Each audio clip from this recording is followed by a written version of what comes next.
Suruhanjaya Perkhidmatan Awam Negeri Sarawak atau singkatannya SPANS telah ditubuhkan pada 1 November 1961. Pejabat pertama bertempat di Kompleks Pejabat Kerajaan Negeri Sarawak pada ketika itu atau lebih dikenali sebagai Old Court House. Dan kemudian telah berpindah ke Aurora Chambers yang kini tersergam indah dengan bangunan Hotel Merdeka Palace.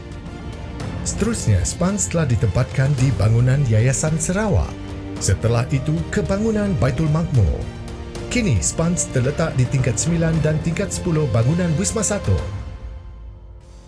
Pada permulaan kewujudannya, SPANS berfungsi untuk menasihati Gubernur selaras dengan Ordering Council tersebut dan apa-apa peraturan yang dibuat dari semasa ke semasa sehingga 15 September 1963. Setelah pembentukan Malaysia pada 16 September 1963 dan kuatkuasanya Perlembagaan Negeri Sarawak, SPANS selaku institusi atau badan yang dibentuk oleh Perlembagaan Negeri Sarawak dianggotai oleh seorang pengerusi, seorang timbalan pengerusi dan tidak kurang dari 4 dan tidak lebih dari 9 orang ahli selaras dengan perkara 35/1 perlembagaan tersebut.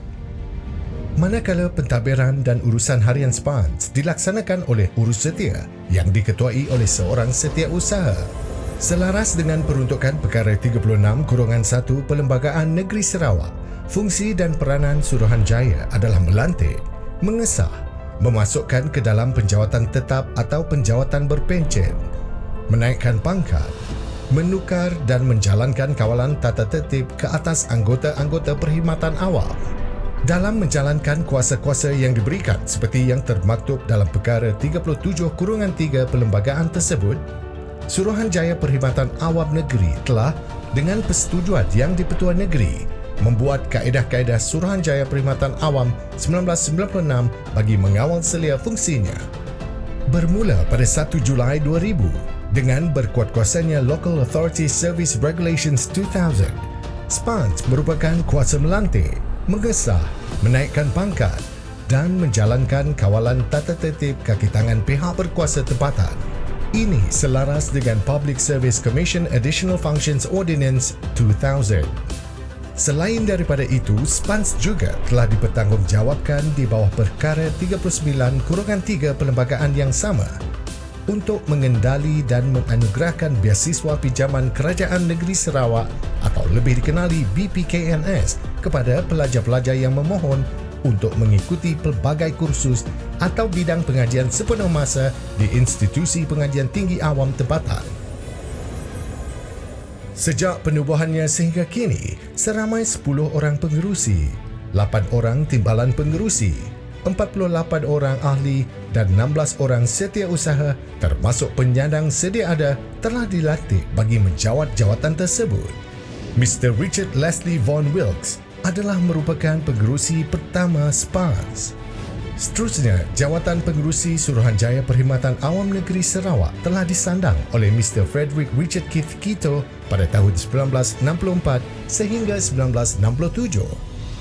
Manakala Datuk Seri John Nicol Anak Kasim adalah anak Sarawak yang pertama dilantik sebagai pengerusi SPANS. Sejak dari itu, jawatan ini telah disandang oleh beberapa orang pengerusi yang lain, iaitu Datuk Amar Dominic Andrew Dago Anak Randan, Tun Pehin Sri Abang Haji Muhammad Salahuddin, Datuk Seri Haji Tuah Johari bin Haji Bojeng, Datuk Seri Wan Hashim bin Datuk Tuanku Taha, Tan Sri Datuk Amar Haji Hamdan Sirad dan Datuk Haji Hamzah bin Haji Drahman.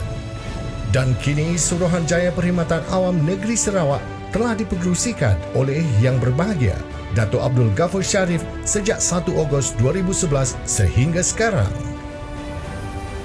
Sebelum Suruhanjaya melaksanakan fungsinya seperti yang termaktub di bawah perkara 36/1, ahli Suruhanjaya hendaklah mengangkat sumpah di hadapan Ketua Hakim atau Hakim di Mahkamah Tinggi selaras dengan perkara 35/9 Perlembagaan Negeri Sarawak.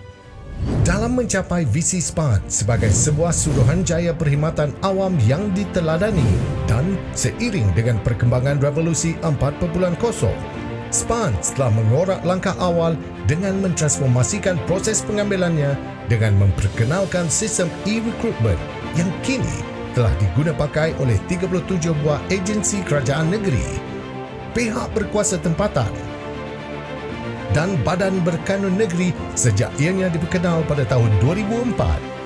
Selain itu, SPANS turut memperkenalkan sistem e-scholarship pada tahun 2005 bagi tujuan permohonan beasiswa pinjaman Kerajaan Negeri Sarawak BPKNS oleh pelajar yang mengikuti bidang pengajian di institusi pengajian tinggi awam. Bagi memudah dan mempercepat carian kategori-kategori skim perkhidmatan bagi tujuan rujukan, SPANS turut memperkenalkan aplikasi skim perkhidmatan awam atau dikenali sebagai ASPA pada tahun 2019. Malahan pada tahun yang sama, pengurusan temuduga pengambilan, kenaikan pangkat dan temuduga beasiswa pinjaman Kerajaan Negeri Sarawak dipermudahkan lagi dengan penggunaan Queue Management System atau singkatannya QMS. Apa jua penambahbaikan dan transformasi yang dilaksanakan ini adalah bertujuan menghasilkan penjawat awam yang kompeten, efisien dan responsif selaras dengan peruntukan dalam Perkara 38A Perlembagaan Negeri Sarawak. Sempena pelancaran sambutan 60 tahun penubuhannya, SPANS akan melancarkan 2 buah buku, iaitu buku Menjunjung Amanah dan Tanggungjawab dan buku Coffee Table yang menceritakan sejarah penubuhan, fungsi-fungsi, hal ehwal pentadbiran, pencapaian, pengalaman dan biografi ahli-ahli Suruhanjaya, statistik serta panduan temuduga. Selain itu, ianya juga turut memaparkan gambar-gambar bersejarah dan aktiviti-aktiviti sepanjang 60 tahun kewujudan SPANS. Suruhanjaya, Perkhidmatan Awam Negeri Sarawak, menjunjung amanah dan tanggungjawab.